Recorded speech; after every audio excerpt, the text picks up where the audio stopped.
Alright, my next showcase is going to be on a guitarist.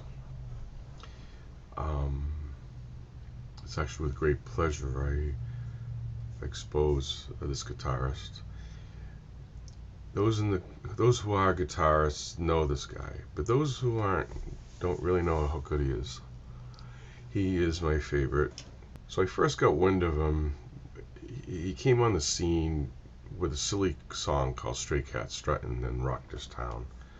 And there was a band called the Stray Cats. And they were kind of a fun band. And they were able to pull the kind of the early rockabilly, rock and roll, Eddie Cochran kind of sound and planet 80s. It's really weird. When you're a young one, you want to kind of be into your own music of your generation, and then all of a sudden this guy is making this real fun music that's retro. So anyway, me and the band I had, actually, we covered these guys, and we did pretty well because the lead singer had a great voice, and no one really covered them because he's extremely difficult as a guitarist, and he sings. So I saw him. Me and my buddy went to the concert, see the Stray Cats just for kicks, and it was probably the best show I ever went to. Everybody was dancing. Everybody was on their feet the whole show, and it was it was a lot of fun. I didn't expect that. I expected maybe 2 or 3 songs that I might know, and then the rest is like, okay, that's nice and nice show. But this one was different. This one, everybody was on their feet, dancing, and just because the music made you want to do that. So then I became even more interested in it. And then during the concert, and you don't hear it much, but Brian Setzer would break out into these solos, which are unbelievable. Well, Brian Setzer was, as a guitarist, not only was he pretty quick with solos, but he was able to bring in music theory into his chord progressions while he was going, through the different chord changes, and it was amazing. And that's excuse me. And that's why he became my idol. That combination of application of music theory, his quickness of his hands, and the other thing is a good guitarist or musician knows their instrument. Brian Setzer's instrumentation, he's known for the Gretsch and then the Fender, but that combination had an amazing sound, and you might not think of that that's as being a part of a guitarist, but it is true. And in this case, Brian Setzer, he knew his instrument, he knew his amp, and he was able to make the best of both. So, yeah, that was it. Not only is Brian Setzer, when the Stray Cat project, when they broke up, they probably had families like most bands do. Brian Setzer developed the Brian Setzer Orchestra, and they would bring in some swing and boogie of, again, the retro period, and they made it made it current, if you will. Now, most people don't realize it, but a lot of the Christmas songs are basically swing and ballads and stuff. And so, with Brian Setzer Orchestra, they did a phenomenal job. They brought out the horns, and it was, you don't usually hear horns much anymore, and then Brian Setzer brought out the horns and made it cool again, if you will. There are certain songs that have a three-dimensional quality. They rise to that highest level. The best song that exemplifies this probably is "The Piano Man" by Billy Joel. When you're listening to the song, you imagine a pianist in a bar, listening to people's, playing for different characters in the bar and returning there, and everybody knows each other. Billy Joel has that to be able to capture that three-dimensional quality. It's not just a song; it becomes like this a created atmosphere, if you will, of that time period of that particular kind of a situation. Well, Brian Setzer did that to a lesser extent in this song with the Stray Cat Strut. One can imagine a little cat going in the alleyway doing his little strut, and he actually captures that with the music. Brilliant, just brilliant. You don't have that depth much anymore, but this is, again, now this is more focused on the song as opposed to his talent as a guitarist. Let's do a little strutting. 1, 2, 1, 2, 3, 4.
This is before you had online tutorials about playing, learning solos by other guitarists, etc. Back in the day, I would spend hours and hours trying to figure out what chord progressions he was doing and what his fingering was, and I got as close as I could get.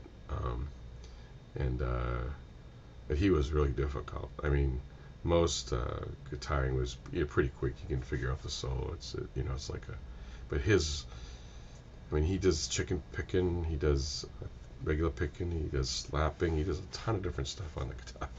Anyway, this is a really good song. I'm not sure if he wrote it, but again, you can hear his application of music theory, and it's unbelievable.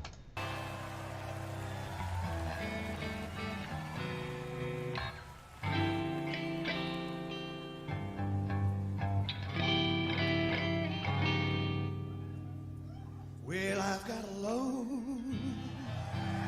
down dirty feeling that I've been cheated on and lied to. If it's so, then it's wrong.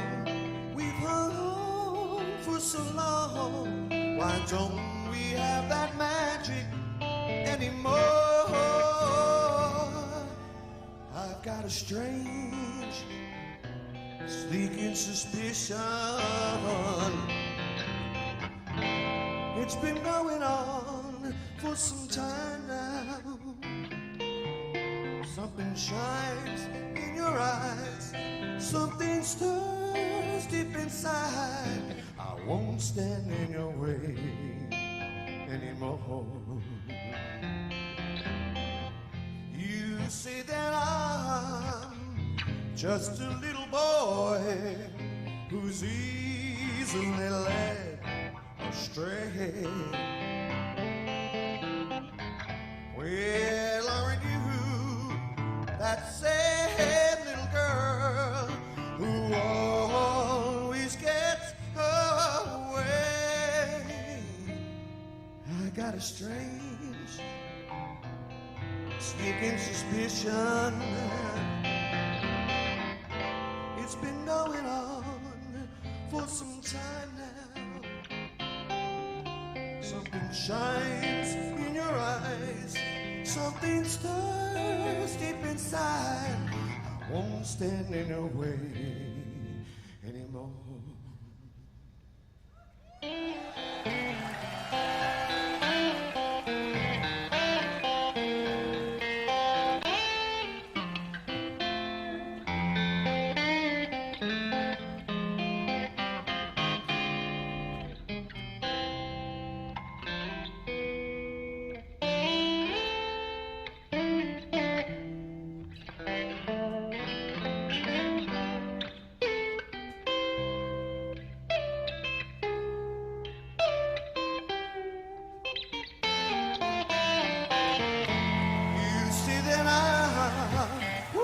Just a little boy who's easily led astray.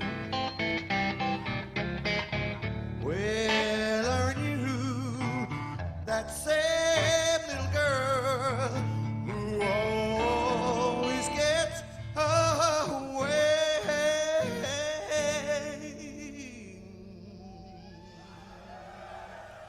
Well, I got a low dirty feeling that I've been cheated on and lied to.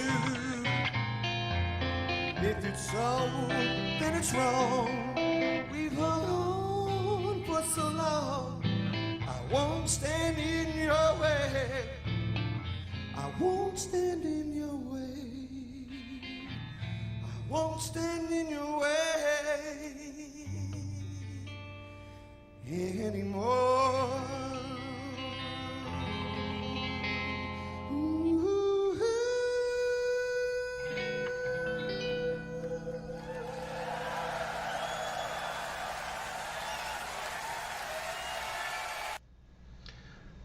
So this is a really good couple songs that you get a flavor of how he is as a guitarist.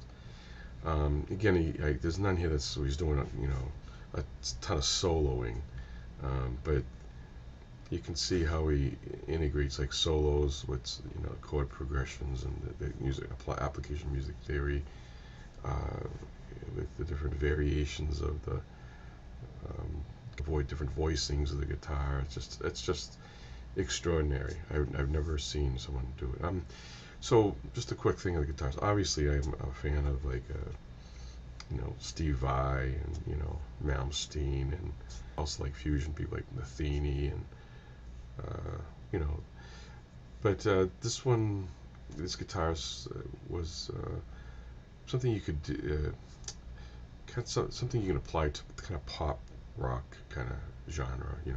Metheny's more fusion oriented, and the Vais and Satriani's, how fast can you go? And Malmsteen is technically, I like Malmsteen when he's going toward more classical oriented stuff. That's brilliant on his part. And Vai, obviously, with his reach, is amazing. But anyway, he's Setzer is my favorite. My second favorite actually is Jeff Beck. The reason Beck is he's extremely versatile. He can actually kind of make the guitar talk a little bit. So those are my personal favorites. Yeah, it was a pleasure actually seeing Brian Setzer in concert way back in the day, um, and his music is basically, he's like I said, he's taken the retro music of the Eddie Cochran's and more the '50s style, kind of coming off the '40s, and he just kind of brought it right into the current modern scene.